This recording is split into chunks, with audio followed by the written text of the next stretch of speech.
احمد ہے محمد ہے وہی ختم رسول ہے، مقدوم مربی ہے وہی والی قل ہے۔ السلام علیکم ورحمۃ اللہ وبرکاتہ۔ الحمد للہ رب العالمین والصلاة والسلام علی رسولہ الکریم، اما بعد فاعوذ باللہ من الشیطان الرجیم، بسم اللہ الرحمن الرحیم۔ لقد کان لکم فی رسول اللہ اسوۃ حسنہ، صدق اللہ العظیم۔ معزز ناظرین، آج ہم آپ کے سامنے ایک نئے پروگرام سلسلہ درس حدیث شریف کے تعارف کے لیے حاضر ہوئے ہیں۔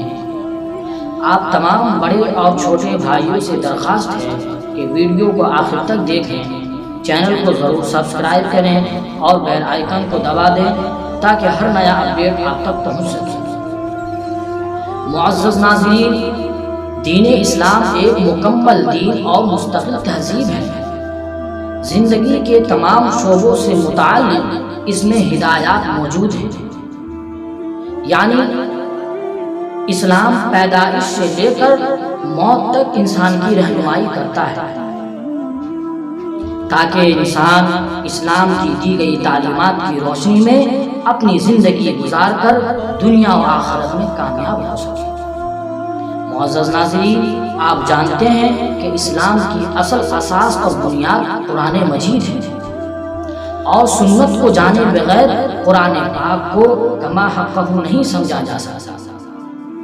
نبی پاک صلی اللہ علیہ وسلم کی بعثت کا مقصد یہ تھا کہ آپ کی پوری زندگی قرآن پاک کی عملی تفسیر ہو۔ یہی وجہ ہے کہ ام المؤمنین حضرت عائشہ صدیقہ رضی اللہ تعالی عنہ فرماتی ہیں کہ کان خلقہ القرآن، کہ آپ صلی اللہ علیہ وسلم کے اخلاق سراپا قرآن تھے، سراپا قرآن ہے۔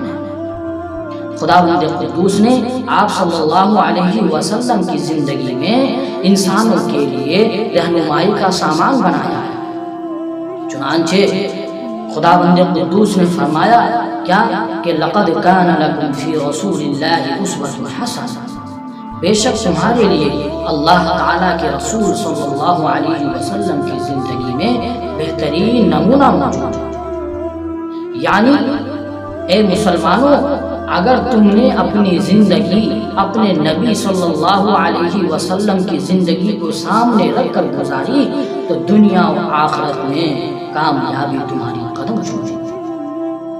لہذا ضروری ہے کہ ہم سنت رسول کو سیکھیں اور دوسروں کو سکھائیں، نیز خود بھی عمل کریں اور دوسروں کو بھی عمل کی ترغیب دیں۔